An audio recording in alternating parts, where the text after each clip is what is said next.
Morgan rega uzababara.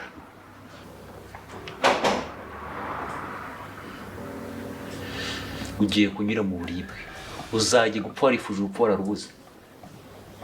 Wanyambuye abantu nkunda, wishe inshuti yanjye Sam. Niryo ikosa wakoze mu buzima, mu gufata umuntu nkunda ukamwambura ubuzima. Uri bwo wanyamburaga inshuti zanjye, wanyambuye n'ubumuntu. Wanyambuye ubumuntu, uzababara.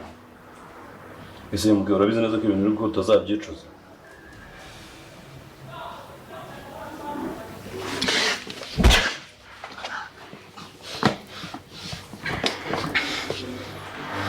Ndeba mu maso, uri kubona hari ubwoba mfite. Ese mbwe iyo uvuga ngo nishe Samu, wowe umaze kwica abantu bangahe? Urumva njye nawe dutaniye hehe? Wishe umupolisi, icyo ni icyambere kandi icyo ni icyaha. Kuba narishe Samu ni nk'ari we wamwishe, ko wakoze amakosa yo kumuzana kandi nakubwiye ko ugomba kuza wenyine.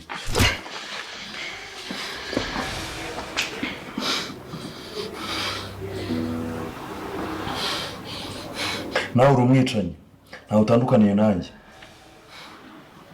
Naba nanjye nishe nde? Uwo nishe yagombaga gupfa. Samu niwe wamwiciye, nubwo ari njye wamurashe ariko niwe wamwiciye. Udatuma nongeza kakanya Morgan, kandi igihe cyawe kitaragera ugerageza kundakaza. Buri muntu wese bya birangira abaye inyamaswa, nyuma na nyuma none nawe urabibona.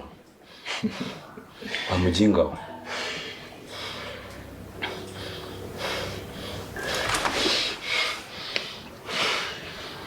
Nakubwiye ngo ikosa wakoze no kwica abantu nkunda. Umunsi wicaga abantu nkunda, wanyambuye umuntu bwanjye. Right, aka kandi inyamaswa, ariko ni wowe yiremeye.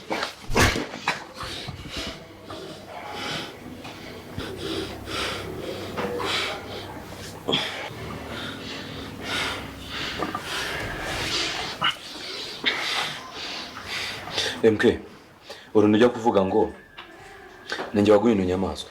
Ujya kwambara mask, abantu bababaje n'abantu bemukiye wambara bira bimask. Urabazi ninjye muntu wakwambitse mask. Mbere ko ngara kanjye waguhinduye inyamaswa. Ahubwo ubunyamaswa bwari bukurimo, ahubwo yaratinze kwigaragaza. Okay, sawa. Ubwo niba ndi inyamaswa sawa, ntari bo wakanguye iyo nyamaswa ari ndi. Ikosa rya mbere nakoze nuko gusanga iwanjye ku munsi wa mbere sinkwice. Nicyo gihe nkorera ibyo ushaka, ariko ndabizi nugira umwaka nkava hano. Mwanya wabo ukunda, uzabona ibyo nzagukorera. Umenye ubwenge unyica hakiri kare, kuko icyo nzi cyo kano kanya ntawe utaniye nanjye. Unanarebye wasanga uri mu bikundusha MK. Reba imyaka yose ubeshya abana banjye, wambara mask wiyambitse uruhu rw'intama wa mujinga. Kumba ari we munyamabara uri nyuma ya byose. Morgan, ntago wakwihutisha urupfu rwawe. Ayo magambo yose ubwira, hari uburibwe ugomba kunyuramo mbere y'uko.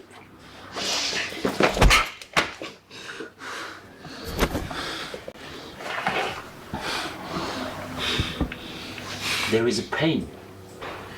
You have to accept.